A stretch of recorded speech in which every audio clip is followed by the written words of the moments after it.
What's the best way to talk to children who now know about my addiction and who are young preteen? Who would like to field this question?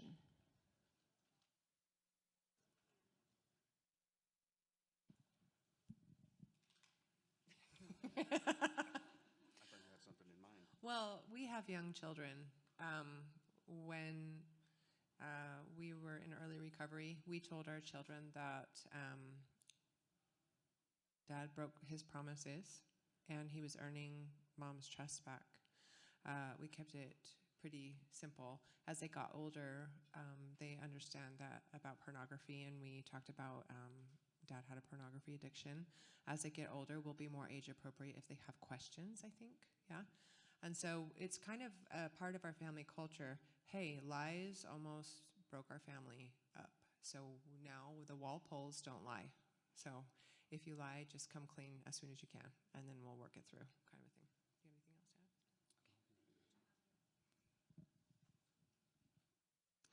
add? Do we have anybody from the audience that wants to ask a question?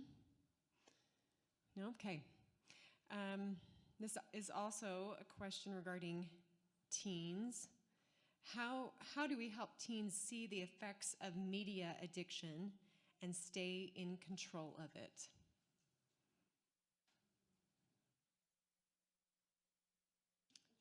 Okay, Justin B is going to give it a shot. So I'm the father of 2 adult children and 2 teen children.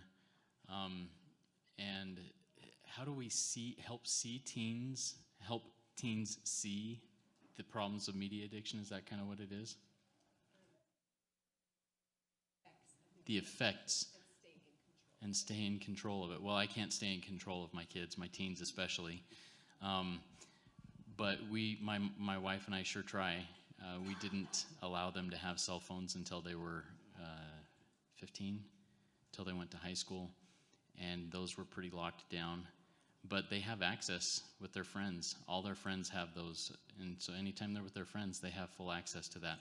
We do talk about and I demonstrate all the time with my face in my phone the dangers of media. It can very easily take over, and I have to treat it very similarly to my lust addiction. I have to recognize my powerlessness. I have to recognize there's boundaries. I have to recognize these things, and I share that with my teens, with my children, and now with my adult children who have full access to everything they ever wanted, and hopefully are making wise decisions with that. As we talk about things openly, we learn that there are struggles, but once again, I have to go back to the fact that I can't control my teens.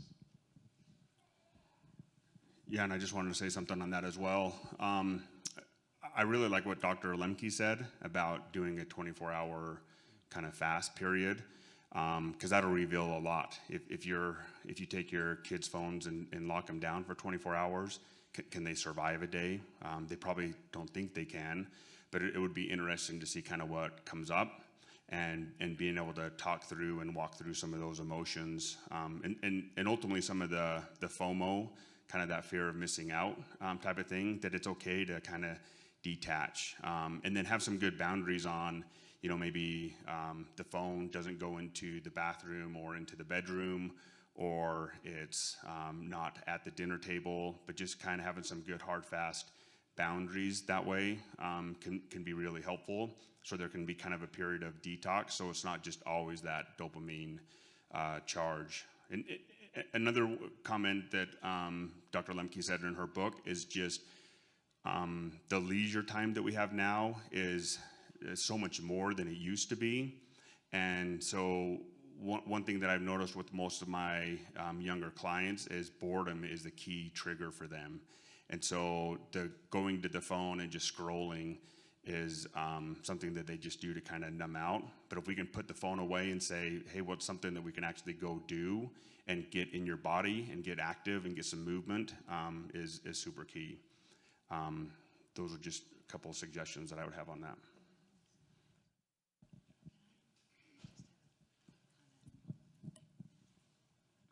I know, I'm scared to death to be up here. 2 things. I think one of the most important things that we have a 15-year-old granddaughter, and with her, we show her. So we are examples of good behavior, not all the time, but as far as the phone goes, her mom and dad are very conscious about how much technology they use in front of her. So they are showing her how to use technology responsibly. Now, she's a teen. She can go off to school and do what she wants. But I think our example as adults with how we handle technology is extremely important. Number two, I happen to belong to a church that goes to girls' camp. And the girls, we'd be there for a week. And by the time we were going home, I would say maybe 2 days in, actually, the girls were different. We requested no technology whatsoever. Some tried to sneak in phones, but we found them and got them. And it was a wonderful thing to actually see these teens start to engage. They were actually talking to one another, face to face, engaging in other activities that we would have never expected. So I think that's an important thing too, is our responsibility with technology. Show them.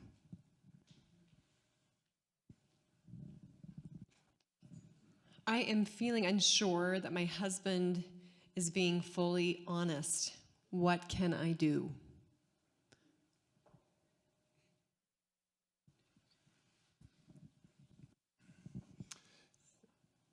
The first thought is tell him to work his recovery. Actually, that doesn't work real good, but that is a legitimate request. I think the first thing a person can do is work their own recovery and understand what recovery looks like, what it talks like, how it responds to difficult circumstances.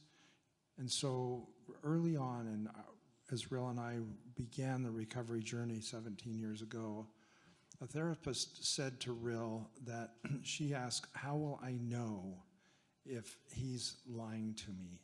How would I know if he's in recovery? I don't have any idea what that even is or what it looks like. And his comment was, you will know.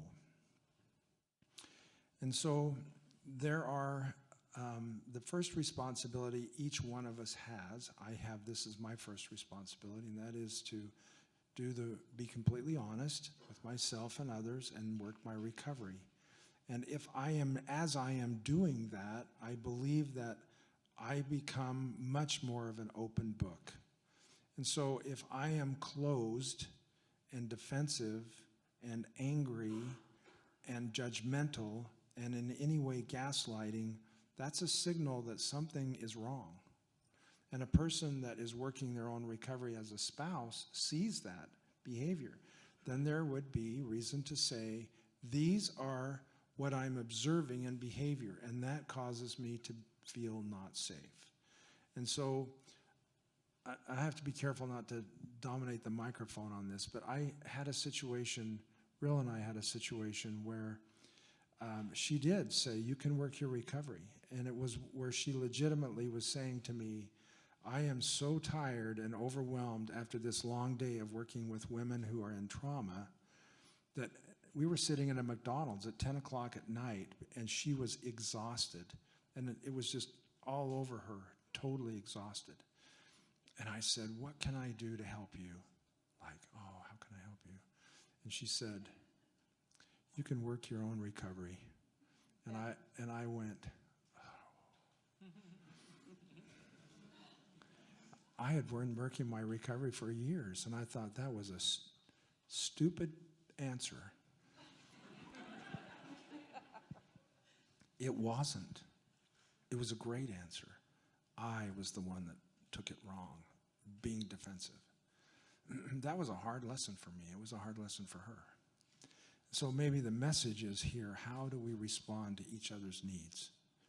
How do I respond to my wife's needs? And we talked about a little bit before, that response in real time is not easy for a guy that has lived his life on the edge, who's going to feel shame, who's going to feel defensive.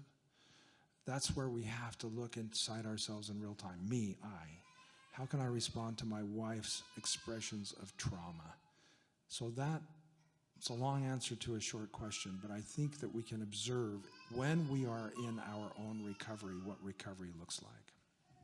This happened years ago. I think it was the first time they actually held a boundary around something that I decided I was feeling. So if a person is being dishonest, their other behaviors are showing up, like resentment, victim, blame, angry, manipulative, those in the circle.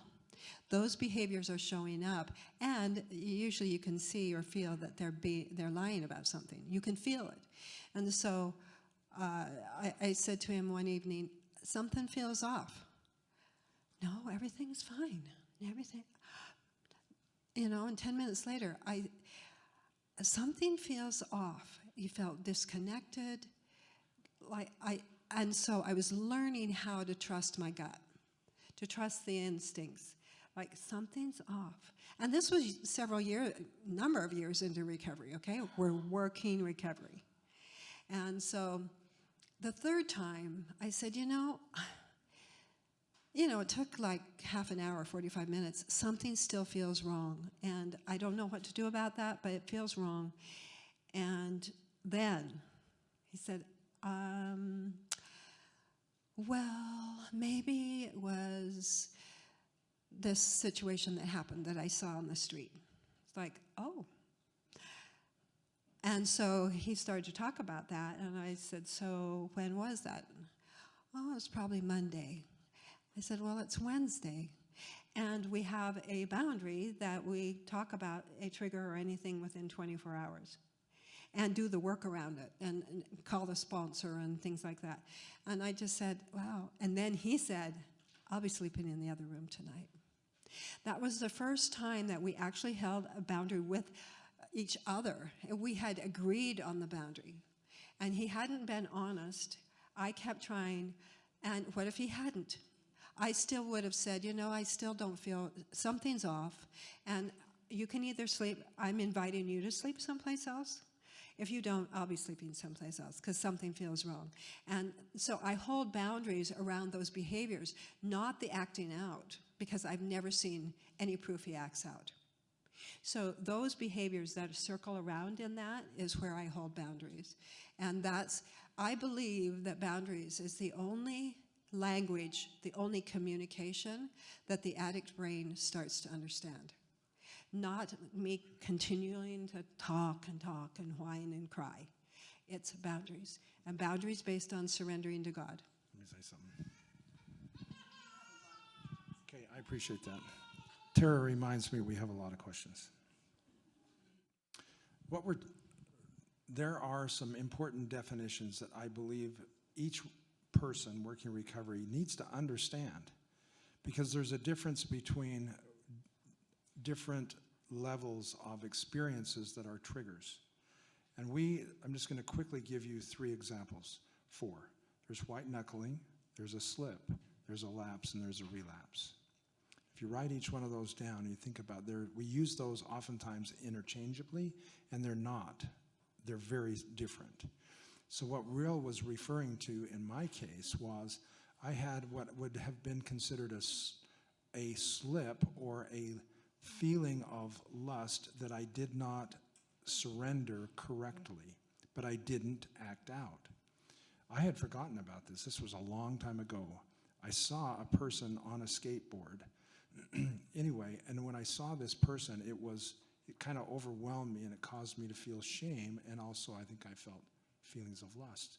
And we would call that a slip, which I had not surrendered, but I hadn't broken my sobriety, but I had not properly surrendered a feeling that had broken my serenity. So if you look at that term of slip, I didn't break my sobriety, but I was really uncomfortable with myself. And that was reflected in the way that I was interacting with Real. The next thing is a lapse, and that's where I do break my sobriety. I choose to do that, and then I choose to get honest about it in a timely way. That would be considered a lapse. A relapse is when I choose to act out and don't be honest about it, but claim that I am still sober. So if you look at those three terms, and we use them interchangeably, but they're very, very different. If we learn the terms correctly, it helps me to understand where I am.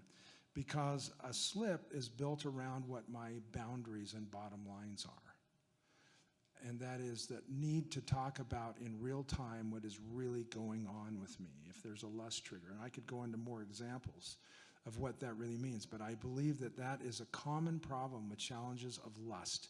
Sexual addiction is a toxicity to lust. That doesn't mean that I acted out with porn or masturbation or prostitutes or adult establishments. What it means is any type of triggering event that creates a lustful feeling in me will also create a feeling potentially of shame or anger towards myself. And then what do? I potentially withdraw until I get that out of me in an honest way. Does that make sense? Okay. Lots of questions, Tara. Okay, I'm just going to give this one to Josh. Why can't I just use my therapy group with LifeStar, then a sponsor to be accountable to or for? Does that make sense? So you can, and I think that's definitely a good thing to do. For me and the clients that I see, 12-step is a super huge key in recovery, because the therapeutic process is a little different than the 12-step process, and I just think both work synergistically together. And so it's a good way to start with being honest with your group and your therapist, but the 12-step is just so needed. I mean, at one point, Bree and I, we were going to our counseling meetings, and then each night, and then we were doing our 12-step each night as well. So we had like 4 meetings a night, and so that was almost like our whole week. But it was something that we needed, and we needed to kind of stay in that message. And so I know that doesn't always work for everybody, but trying to take advantage of that is key, and especially with the Zoom option, just helps. So you can jump into a 12-step that way as well.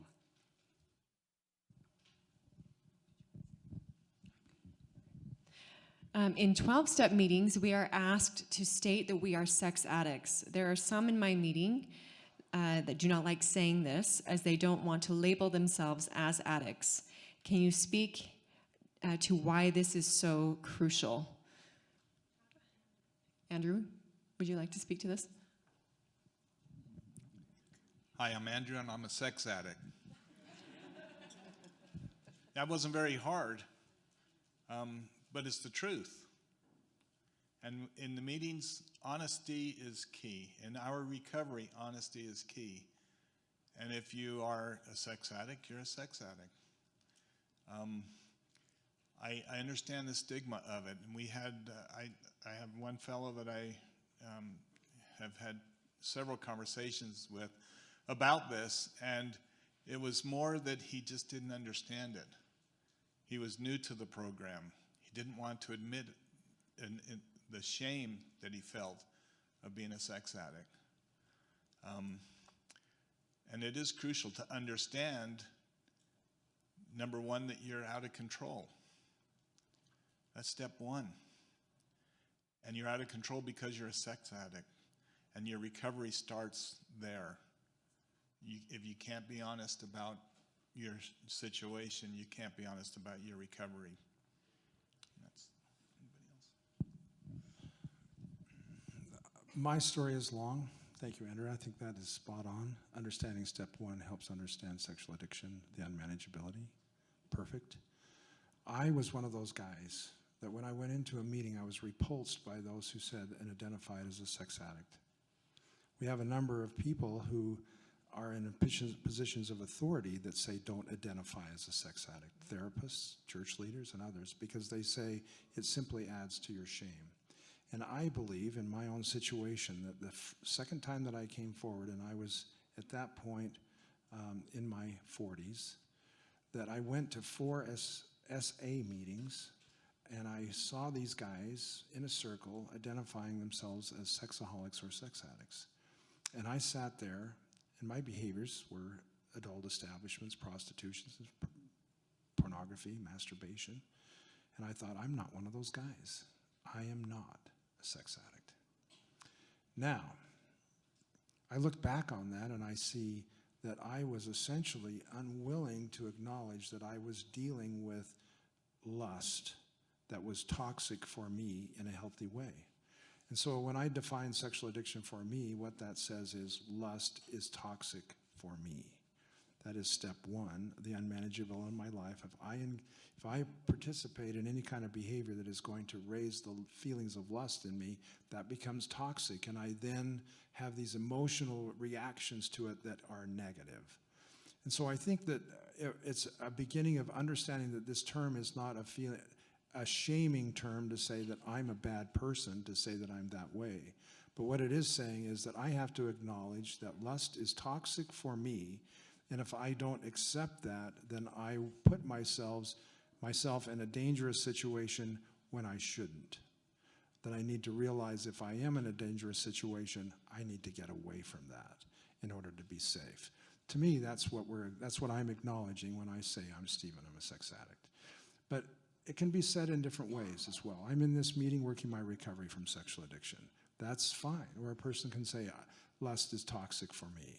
And if those terms are not comfortable, then oftentimes we don't feel comfortable in that meeting because everybody else is there for the same reason. I'm there to work my recovery from sexual addiction. And I'm not comfortable here because I don't see myself in that way. And oftentimes those persons don't stick for a long time.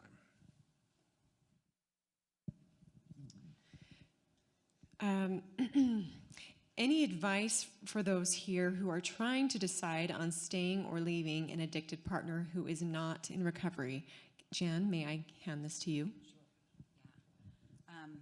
That's one of the first questions I asked. Should I stay or should I go? And I was leaning more on the side of going. I was so broken. My heart had been smashed, taken out of my chest and smashed into 100 million little pieces. And there I can see myself on the floor trying to pick each and every one of them up alone. And I had a wonderful sponsor at the time that had, in our group, we had someone come to our group who was a therapist and talked about staying and going. And what her advice or her counsel was to put this particular thought or action in a box, in an imaginary box, tie a pretty bow on it, and put it up on the shelf and leave it there. And that's exactly what I did. Years later, I had another therapist who said, you know what, Jan? You need to take that box down every once in a while and just look at it. See where you're at, assess where you're at. And I could not have had more sound counsel than that. Today, I am still with Andrew. It has been a long, arduous journey with many, many ups and downs. But I am grateful for the patience and waiting, because a decision like that, whether to stay or go, cannot be made in utter chaos. And that's what I was living in. Thanks. Have you seen people recover without having a rock bottom experience? I keep hoping for some addiction recovery program or process that someone can follow to find recovery without life becoming as painful as rock bottom. But more and more, I'm beginning to think that doesn't exist. I love this question, and I've sponsored a guy whose rock bottom was way high. I've sponsored a guy whose rock bottom was way below mine. What is my rock bottom? I get to choose that to a certain extent. I get to wake up today and say, I am not going to go any deeper than this, and I am going to do whatever it takes, surrender whatever it takes, turn everything over to God and my sponsor and my recovery program so that my rock bottom is this, and it does go no lower than this. That's my experience. That's my experience with working with a lot of addicts, is I can choose my rock bottom. Now, if I take one step and go, let me try the waters just a little bit. My rock bottom's going to keep going lower. And then I have to make that choice again. But it's a one day at a time choice for me. Today I chose that my rock bottom was my rock bottom. And I hope that tomorrow I wake up and make that same choice, because I don't want to go any deeper. Really quick, when you disclose to your kids you have an addiction, should you give specifics like I saw a prostitute, massage parlors, etc., or just say you have a sex addiction? Can I answer this really quickly? So Dr. Skinner addressed age-appropriate disclosure earlier today, and at last year's conference, we had 2 presentations about disclosures to children. So I might refer you to last year's conference, but I would say the blanket statement is age appropriate. And when my father disclosed to me, I was 23 years old, and he did explain that he had been to adult establishments and been engaging in prostitution. Those were words I understood as a 23-year-old, but as a 5-year-old, that won't make any sense. So just use your best judgment. There's a lot to say there, but we have resources there regarding disclosure to children.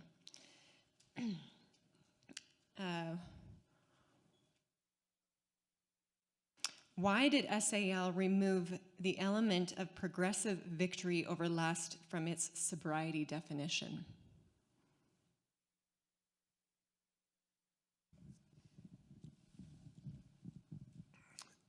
Actually, I've thought, does anybody have a card? Either a bookmark? Okay, yeah, let me borrow that. We have had a lot of questions on the sobriety definition. So, it says that SAL 12-step define, I feel like I'm out of place standing. I'm going to get back up here.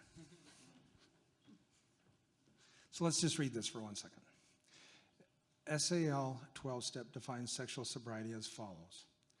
Sexual sobriety means having no form of sex with self, not pursuing actions of lust, such as using pornography, and having no form of sex with anyone other than the spouse.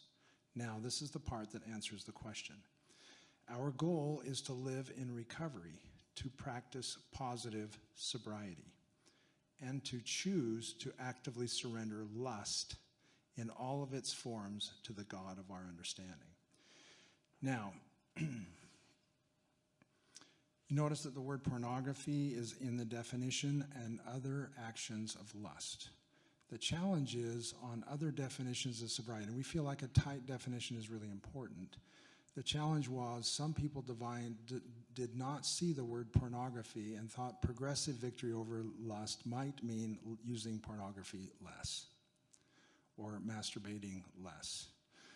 Excuse me, I'm taking masturbation off of the definition that I was referring to. So the idea here is positive sobriety is essentially living a healthy lifestyle. And then, so we have the positive sobriety suggested there, but we give actions of lust, specifically saying pornography. There are some who felt like they were sober and using pornography. There were some who felt like they could cruise and still be sober. There were some, and so what we had were situations where people wanted to bend the rule. What is the purpose in having some strictness in the definition? It is for my own safety, because if lust is toxic for me, which it is, then any entertainment of lust in any form it's going to have a negative emotional impact on me. So I have to recognize that instead of trying to be really close to the edge of whatever this sobriety definition is, let me live that in a positive way and not try to bend the rules, because lust is toxic for me. I really have to make and suggest that it's a very black and white situation. I refer to what Anna Lemke said in her definition, and her talking about her own addiction today. She said her definition, or what happened was, she was doing romance novels, she was masturbating, and then recognizing that her life was out of control, doing it all night long, taking it to class, everything else. So she then said, I'll go abstinent for 30 days, and how will that work? So she tried that, and then after that 30-day period, binged for several days. I said, that's not working for me. I will go a year. So she went a year without any behavior, and at that point recognized that she couldn't go back and still be successful in living in recovery as she wanted to. And so she said, I chose to remain abstinent. And she gave a little bit more of an answer. I was impressed with her honesty of how she was willing to say, there wasn't a gray area for me. I needed to abstain. And hopefully this definition does that.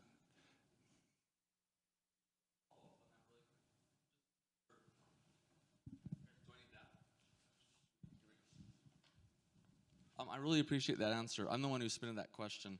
And I really do like the definition. My only concern about not like including that in what you have here is that in my mind saying that progressive victory over lust is one of the requirements means you don't backslide, right? Like per this definition in my mind, you could fantasize all you want and it's a good goal not to, but for me at least, slipping back to, I'm using the word slipping, I don't know how that's actually defined, but increasing your fantasizing over time is just moving you closer to an actual relapse. And to me, that I'd tell my sponsee, you are probably not sober right now, right? I completely agree with you. Fantasy would, if a person is continually fantasizing, then they would be outside the definition. I completely agree with you. And so we have to remember that we can begin to try to split hairs, and see if we can fit in this some way that I can get a lust hit. I don't know, what good's that doing me? Not much. Towards my goal of living in recovery. Brianna, maybe you'd like to speak to this. I tell my husband that I feel unsafe. He reports his slips within 24 hours of relapsing. He tells me he's doing all he can to work recovery, is honest with me, and yet he has viewed porn routinely every 4 to 6 weeks for years. This can't be what recovery looks like. What do we do?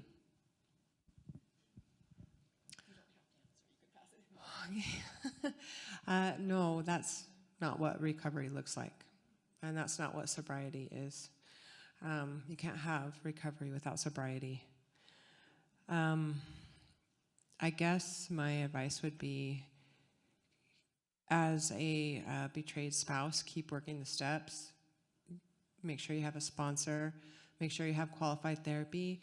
And work on yourself. Get strong enough within yourself so that you have that relationship with the higher power of your choice to be able to implement boundaries to keep you safe.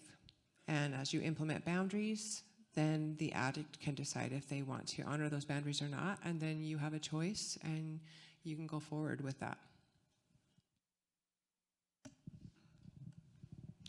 Earlier, we learned from Dr. Skinner that most of us grew up witnessing effective relationships scoring around a 3 to 5. Being an addict in recovery, how do I help my children witness a 7 to 8 throughout their life? Does anybody want to speak to that? Oh, here, I'll go first. I sat down when he said 0, because I never witnessed my parents in a positive relationship. I saw my father break a window and slit his wrist open by doing so. I said I would never do that in front of my children, but my children grew up in chaos of my addiction. So the best thing to do is to be the example. Work your recovery. Show them that it's possible. My children never saw me loving my wife, even though I did. Never saw my wife loving me, even though she did. And we just need to show them. They just need to see that, so that they can be the one standing when he asked the people with 10 to sit down. And that's it. It's just example. Just let them know regardless.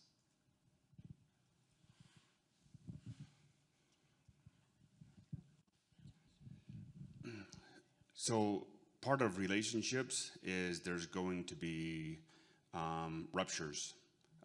That's just kind of how it is. The trick is there has to be reparations after the ruptures. If we don't apologize, and Dr. Lemke talked about how hard it is to say I'm sorry. In her book, she talks about how she was secretly eating her kids' chocolate, and when they came and approached her, she denied it. And so after a couple of days, she had to say, no, it actually was me. And so like that's kind of why our household is, we say like we just need to be honest. And part of that is to know that there's going to be fights, there's going to be problems, there's going to be disagreements, but we need to come back and we need to have reparations. It's so much easier to just be sarcastic or ignore it. It takes work to be able to show up and say, I'm sorry, take accountability, and try to fix some of those situations. And so if we're doing that, it doesn't mean that a 10 is we never have fights. The 7 or 8 that was talked about is making those reparations and creating that safety that I know if there's a mistake, I'm going to have a reparation and we're going to mend the relationship.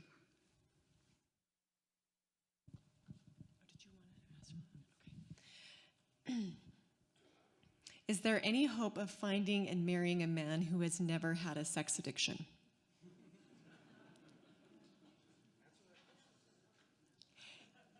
Yes, I am married to one. He's a unicorn, but well, it's interesting having been the daughter of an addict. Obviously, this is a prevalent thing, and many people struggle with this challenge in their relationships. I am fortunate that I do not, but I have siblings that do.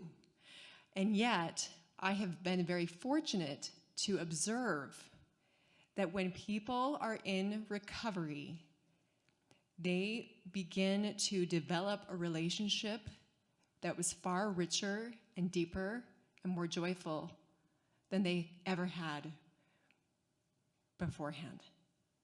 Now, what I hope you understand is that, just like Dr. Skinner said, one of his best experiences as a therapist has been being in an office with a couple who are finally seeing each other. And so I think sometimes we think, oh, if I can just find that person that doesn't have this issue, then I can have the perfect marriage. But in reality, every marriage will require a great deal of work. And it's not always greener on the other side. And so if we find someone who is willing to be accountable, honest, and, and humble, then you can work through anything. So addict or not, if they are working their recovery and they are transparent, they are showing those types of behaviors, you're in a pretty good spot. Anybody else want to speak to that? That was a great answer.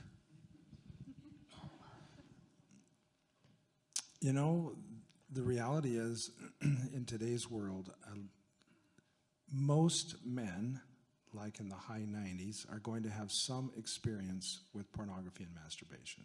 Very few will not. That doesn't mean that they're an addict. But what Tara said was, what is the level of honesty that a person is willing to share with one that they want to connect with in a close relationship like a marriage?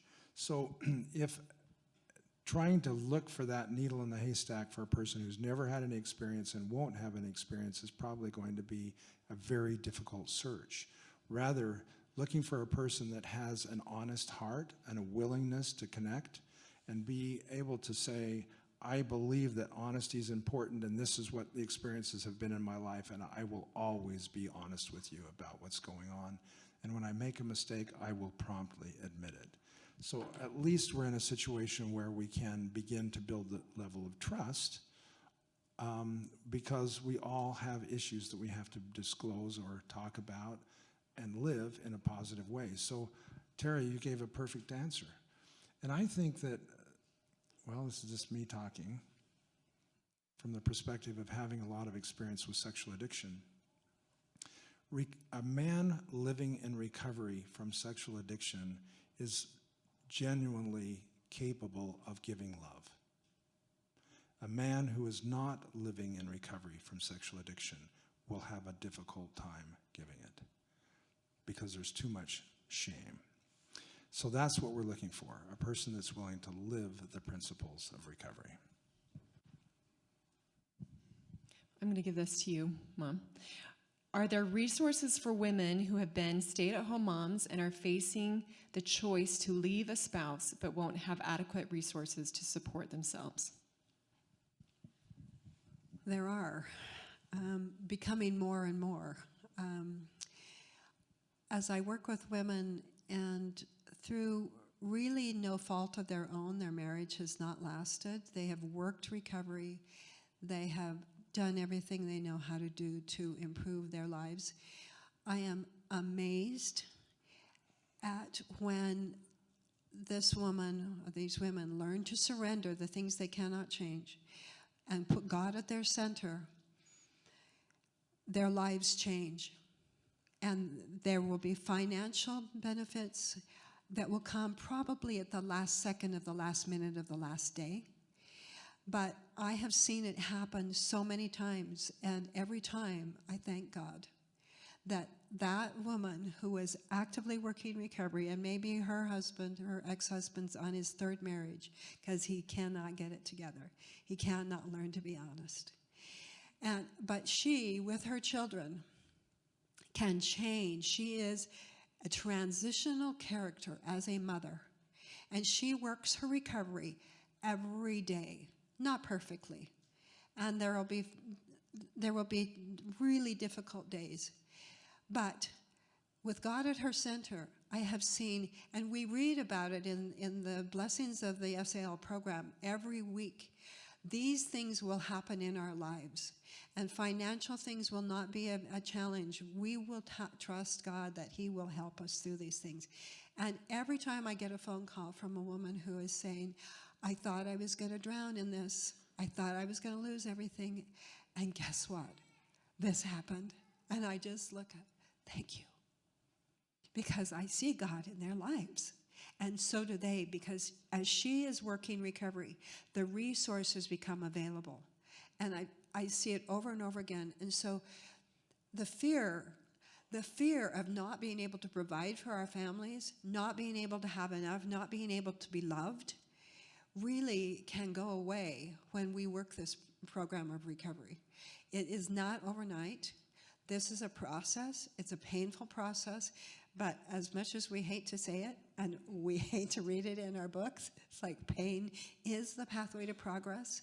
And I see these women progressing and coming out. I think of one woman who, after a divorce, went back, got her master's, is a social worker, is building her own house and raising her 4 children. She's one of my heroines because God is working in her life. And I see it, and it will happen in your life. Every single one of us. He's with us. He's working. Because we say right there that we have faith that God is truly working in my life.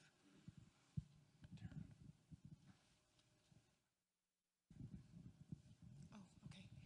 So we will do one more question here. Can you talk about the importance and benefits of actually working the steps instead of just attending meetings? Ooh, Justin's excited about that one.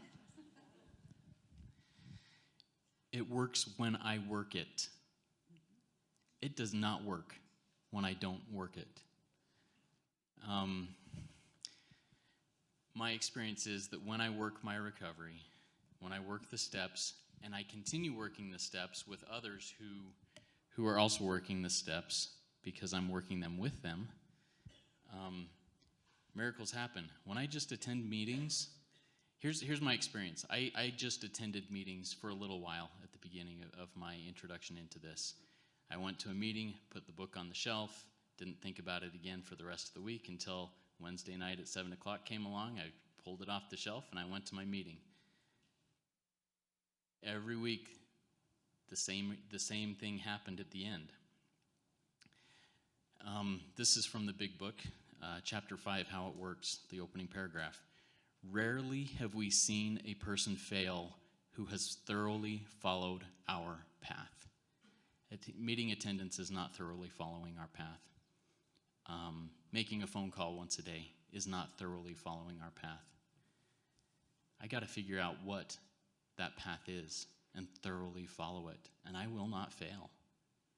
If I surrendered everything to God and I'm willing to do whatever it takes that my sponsor did and does every day to get what he has, if that's what I want, I need to do that. If I see somebody who has the light, I love how Harvey in our group says this, has lasers, light just coming out of their eyes. If you want what that guy has, you got to do what that guy's doing to have those lasers coming out of his eyes. And I can guarantee you, he's not just going to meetings. And that's my experience. I'll pass it. Yeah, just quickly, from a female point of view, I started in Essanon several years ago, and my sponsor actually fired me because I was not working the 12 steps. It was so devastating, but the ability now to have them in my life, the ability to actually work the steps, has actually transcended my life. I am actually living them every single day. And I think that's the most important thing that I learned. So on the day that she fired me, I actually took a step into the light that Justin talks about. And I love that. Thanks for letting me share. Oh. I'm going to add to that really quick. I hated 12 steps. I went to meetings because she told me I had to. And that was the only way to keep peace in my home, was to go to a meeting. And I wasn't working it. And you know what? It was relapse after relapse, not even slips. We're going straight down to the bottom here. Relapse after relapse. Until a friend of mine, of ours, said, get on a plane and fly to Utah and meet with Stephen and Real Croshaw. And I made a commitment at that point to Stephen. Okay, I'll try it for a month. He said, just try it for a month. I said, okay, I'll do it. And I really tried it. And by the end of that month, there was a difference in me. I could feel a difference in me. I didn't care what she felt about me. I could feel a difference in me. And I kept going. And it worked. It works. It works when you work it.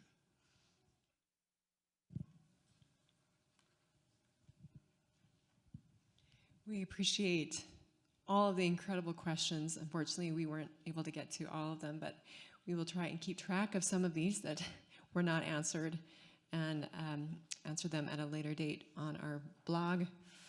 I believe Stephen wanted to show the video that he didn't get to show you this morning. He worked really, really hard on it. He wants to show everyone. But are we ready to have that shown?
thank you all for coming. Again, we appreciate your support of this conference, and we hope that, as we suggested, that you'll share your feedback with us, and we hope to see you back next year. Please be safe on your way home. Thank you.